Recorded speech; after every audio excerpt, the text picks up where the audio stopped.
And I can tell you the flip side of your question about how do you stand out. I can tell you how you can get forgotten very quickly.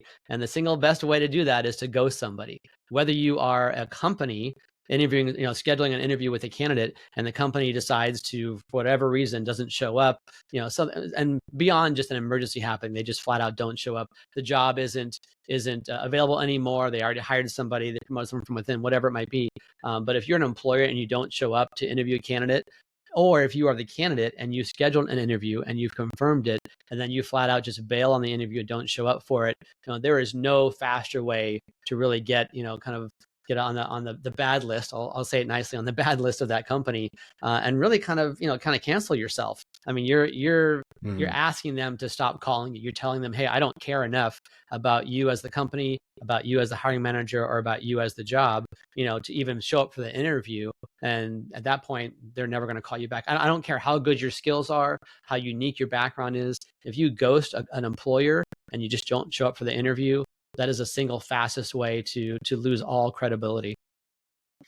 And do you see that have, further negative effects, right? From a networking perspective, if you ghost a hiring manager, then they broadcast that and out into their network, or you apply for another job and you didn't know that the two hiring managers knew each other and they ask about, hey, how's John? And she says, oh yeah, he didn't even show up for the interview. And you kind of shoot yourself in the foot, right? Yeah.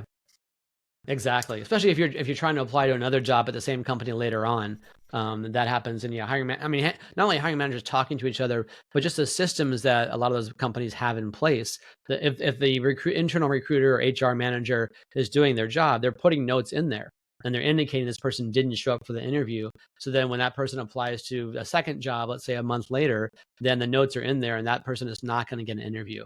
So yeah, to your point, definitely there's that network effect. And the same thing again goes for employers. If you are a company that is ghosting a candidate and you're not showing up to interview that candidate for a job, that candidate's going to get pretty upset. And these days with Glassdoor and TikTok and everything else out there, people are not afraid to share what bad experiences they have. And you as an employer are going to really destroy your employment brand if you continually ghost people, especially if you're looking for very technical talent or very specialized talent where that community is very, very tight. And people share things on a regular basis, whether it's through X or whether it's through TikTok or whatever platform it might be, even on Instagram these days. So you're really asking for trouble if you as an employer ghost a candidate and don't show up for the interview. The least you can do, all you have to do is just say, Sally Smith, Tom, whatever your name is, I'm sorry, this job actually ended up getting filled from within. I apologize. I know we had an interview scheduled.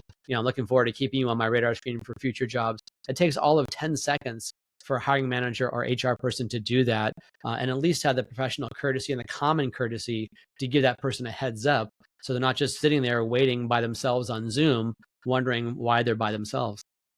And do you see that pretty frequently in your experience, or is it more of a rare occurrence? I've never seen that, or I've never really thought about that, or even considered that may happen. Yeah, I wouldn't say it's. It depends. I wouldn't say it's frequent, but there was a survey just done by Indeed recently, and it said that about 75% of the people surveyed had either been ghosted or they had ghosted somebody else. So one of the two scenarios, but about 3/4 of the people. So that's quite a few.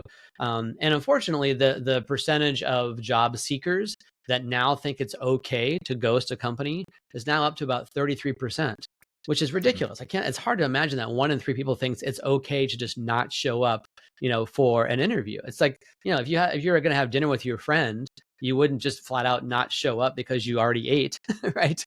So if you have an interview set up and you happen to get a job somewhere else, you don't not show up for the interview. You got to at least tell that client or that company, thanks so much for the interview. I apologize. I'm going to go ahead and cancel. I did get a job somewhere else. I'm looking forward to staying in touch. Again, it's just common courtesy. So I wouldn't say it's happening everywhere, but it's happening often enough that it is on a lot of people's radar screens, and it's really inappropriate and completely unprofessional.